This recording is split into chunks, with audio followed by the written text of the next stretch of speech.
So we have this trigonometric equation. Let's see how we can solve it. So we have sine 2 theta, cos and sine square. So we can start by applying the double angle identity for cos, or rather for sine. Sine 2 theta is 2 sine theta cos theta. So I'll replace this first part with 2 sine cos. Then we multiply it with another cos. Then there's a sine, like that. All this is equals to 1. So this means that we have 2 sine. Cos times cos is cos square, plus sine square. This is equals to 1. So let's get rid of the cos by using the Pythagorean identity. Now, cos square plus sine square is equals to 1. So cos square is equals to 1 minus sine square. So if we apply this identity, this means that we'll have 2 sine theta, 1 minus sine square, plus sine square, this is equals to 1. So now let's expand. 2 sine times 1 gives us 2 sine theta. 2 sine times sine square gives us 2 sine cubed theta. Then we have sine square minus 1, all this is equals to 0. So let's rearrange this starting with the degree. So we have negative 2 sine cubed, then plus sine square plus 2 sine theta minus 1. All this is equals to 0. Alright, so now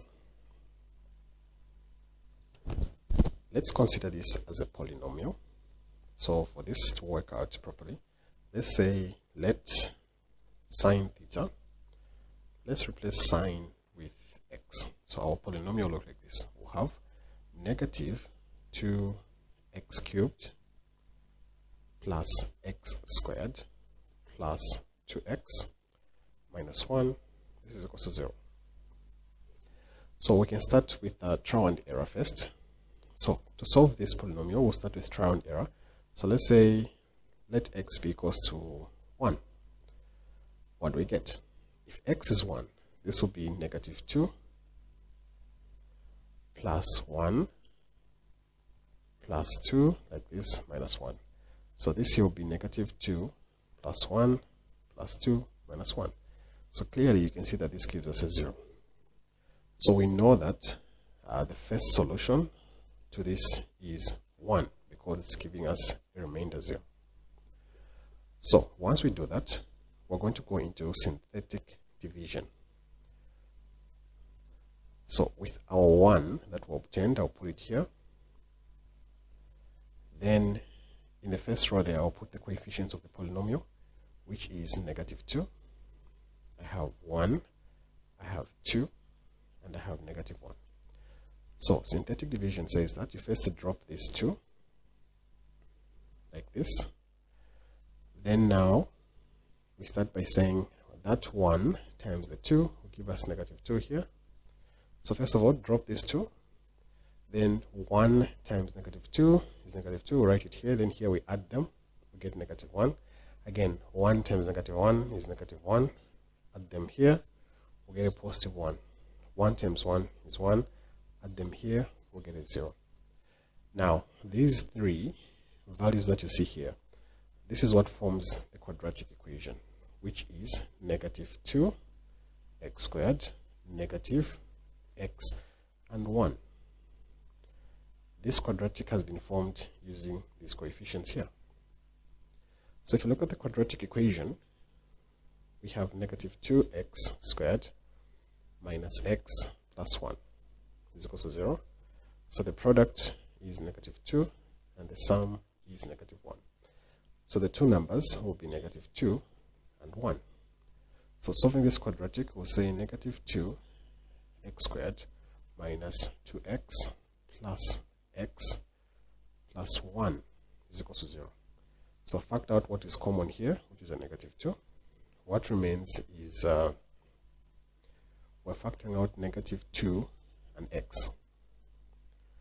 What remains is x minus, or rather plus 1. Here we're factoring out a 1. What remains is x plus 1. So negative 2x plus 1 is equal to 0, and x plus 1 is equal to 0.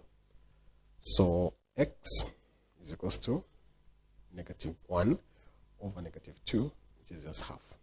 Here, x is equal to negative 1. So we have three solutions for x. The first one, we established that x is 1. Then we have x is half and x is negative 1. Now remember, x is representing sine. So I can say this is actually sine theta is equal to 1. Sine theta is equal to half. And sine theta is equal to negative 1. So we have found the three solutions for sine theta because this particular equation has a power 3. So for the first one, we say that sine is equal to 1. Now, theta is equal to the sine inverse of 1. This means that theta is equal to 90 degrees.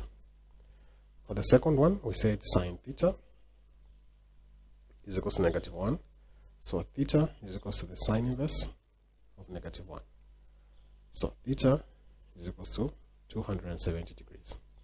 Now for the third one, we have sine theta being equals to half. So for this one, I am going to use a reference angle by saying sine phi is equals to half. So this means that phi is equals to the sine inverse of half. So phi is equals to the sine inverse of half is 30. And since sine theta is equals to positive half, we know that sine is positive in the first quadrant and in the second quadrant. So this means that the first value of theta in the first quadrant, theta is equals to phi, that is 30. And in the second quadrant, we have to say 180 minus phi. That is 180 minus 30, giving us 150. So our solution set for theta will be 30 degrees. We have 90, 150, and 270. So there we have it.